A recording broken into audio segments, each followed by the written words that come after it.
Assalamu alaikum. This is Rokia Samia. Welcome you to the English news from Btv-Chattogram. Let's begin with the top stories. Government wants to put country's economy on new base with life-friendly budget, says Prime Minister Tariq Rahman.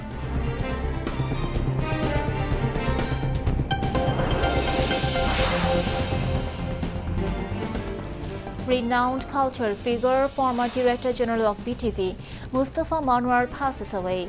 President Mohammad Shahabuddin and Prime Minister Tariq Rahman expressed profound condolence. Iran and United States agree to stop retaliatory attacks to hold talks in Doha on Strait of Hormuz tomorrow.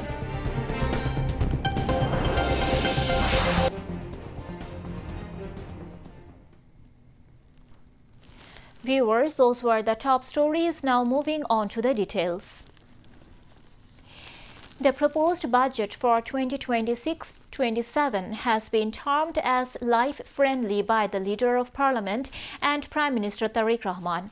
He made this remark while participating in the discussion on the budget in the Jatiyo সংসদ today. Prime Minister Tariq Rahman said that the government's philosophy in protecting the interests of the country is Bangladesh first, and the philosophy in protecting the interests of the people is Bangladesh for all. The Prime Minister said, through this budget, the government wants to put the economy of Bangladesh on a new foundation. He said that this year's budget is a humane and democratic vision. The Prime Minister said that the government wants to build a Bangladesh where the youth, instead of waiting for jobs, will create employment by becoming entrepreneurs themselves. The Prime Minister said emphasis has been placed on gradually bringing the economy back into order. He said that the laundered money will be brought back. The Prime Minister proposed to reduce the tax rate on private universities to 5%.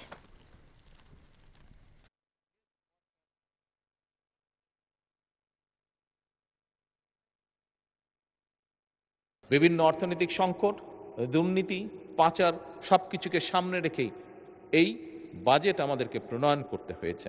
মাননীয় speaker, যে আস্থা মানুষ আমাদের উপরে রেখেছে সেই আস্থা বা দায়িত্ব রক্ষা করা, পালন করা আমাদের পবিত্র দায়িত্ব।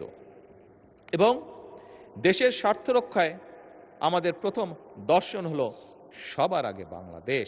দেশের স্বার্থ রক্ষায় যেমন আমাদের দর্শন সবার আগে বাংলাদেশ, দেশের জনগণের স্বার্থ রক্ষায় আমাদের দর্শন হলো সবার জন্য Bangladesh.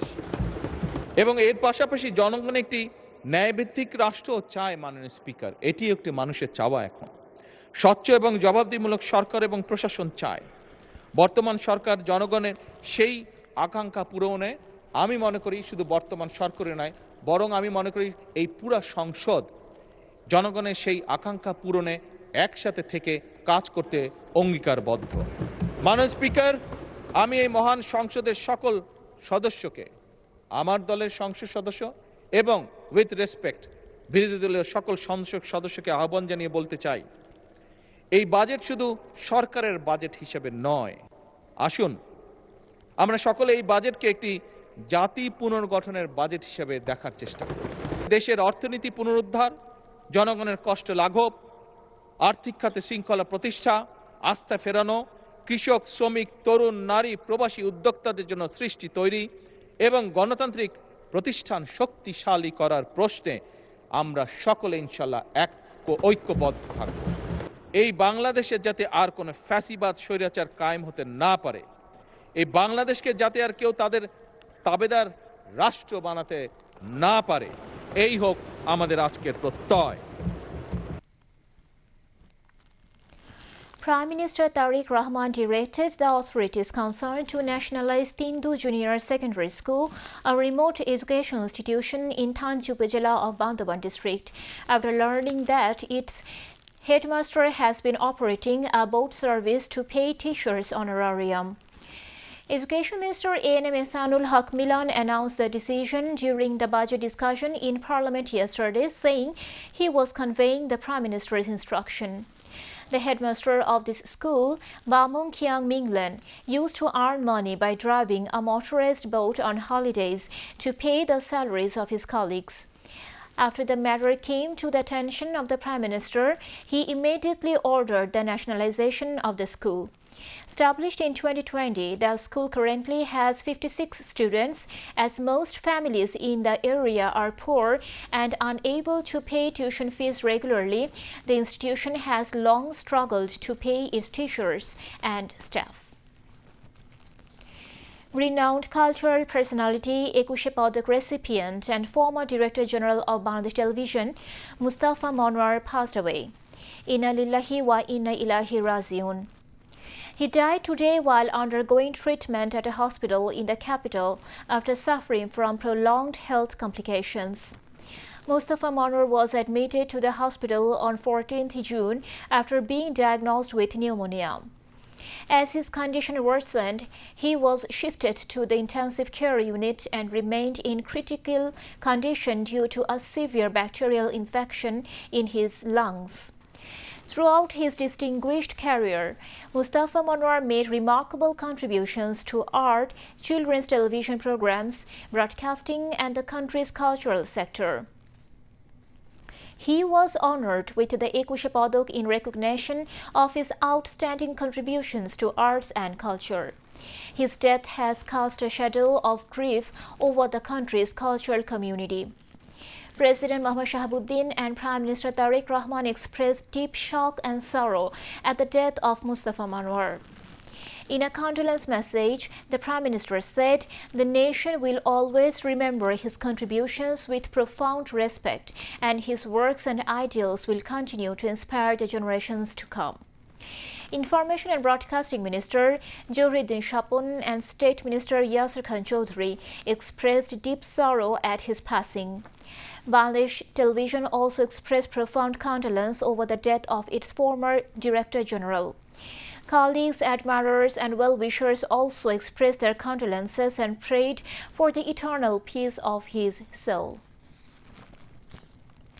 Once upon a time, a large part of leisure was spent immersed in the pages of books, but with the change of time, that picture is very different today.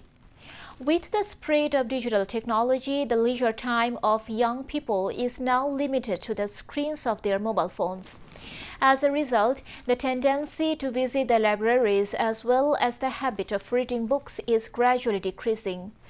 The easy access to social media, online games, short videos, and various types of digital entertainment have taken their place in a large part of the daily lives of young people. According to experts, the habit of reading books regularly outside of textbooks makes a young person more thoughtful, creative, and humane. The new generation will come forward with the help of older readers in creating the habit of reading books from generation to generation. At present, there is a shortage of books that can arouse the interest of readers in school, college, or university libraries. In addition, the scope for creative development is limited. The young generation is turning away from books day by day due to the high price of books and easy online entertainment. Book sales are also decreasing. To bring back the interest of readers, various libraries are organizing reading circles, literary discussions, book exhibitions, and special programs for children and adolescents. The culture of reading books can be revived with the combined efforts of the concerned persons, families, educational institutions, and society. Now, international news.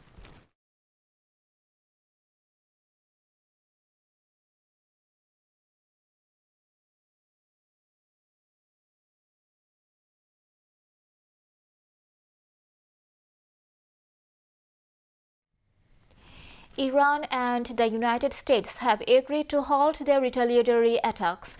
According to various international media reports, Washington and Tehran have agreed to hold talks in Qatari capital Doha on Tuesday to resolve their differences over control of shipping through the Strait of Hormuz. Tehran has maintained that under Article 5 of the Memorandum of Understanding signed in Switzerland, Iran is entitled to oversee the Strait of Hormuz for 60 days until a final agreement is reached. Disagreements over this issue reportedly led to retaliatory attacks between the United States and Iran. Meanwhile, U.S. President Donald Trump has come under sharp criticism from Democratic lawmakers over the latest U.S. strikes on Iran. Democratic lawmakers allege that by launching attacks on Iran, President Trump violated the War Powers Resolution, which had been approved by Congress. The U.S. Congress passed the resolution last Tuesday in an effort to prevent further escalation of the conflict with Iran. Under the resolution, President Trump must either end military action against Iran or obtain congressional authorization before carrying out any further strikes. Pakistan launched airstrikes and sent ground troops into Afghan provinces along its border on Sunday, killing at least 36 civilians, including women and children. Condemning it as a cowardly act and a crime and atrocity, Afghanistan's Taliban government said more than 160 others were wounded in the attacks. Afghanistan said the strikes hit civilian homes, while Pakistan said they were targeted at militant hideouts in Afghanistan, Paktika and Kunar provinces. Pakistan's Information Minister Ataullah Tarar said 29 militants were killed in strikes targeted at their hideouts, adding that the strikes were a response to recent terrorist attacks against innocent people. Pakistan has long accused Afghanistan of harboring terror groups that carry out cross-border attacks, a claim the Taliban government rejects. Kabul, in turn, has previously accused Islamabad of carrying out unprovoked attacks in which civilians were killed, though Pakistan says it only targets militants. The two countries had agreed to a ceasefire last October following weeks of deadly clashes.